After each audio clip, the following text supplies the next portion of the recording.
Idol, yung RFI 175 na hindi umaandar mga idol dahil dito ay walang lumalabas na gasolina dito sa ano niya, papuntang fuel pump, tsaka walang lumalabas rin dito sa injector.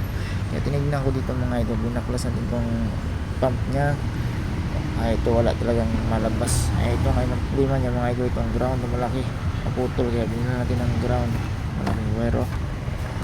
Yan mga idol, i-update ko na kayo kapag umandar na siya mga idol. Tara, yan na mga idol, umandar na mga idol. Mga idol, umandar na mga idol, yan umandar na siya mga idol. Kaya mga idol, ngayon update ko naman kayo idol, ikalit natin yung mga clearance mga idol.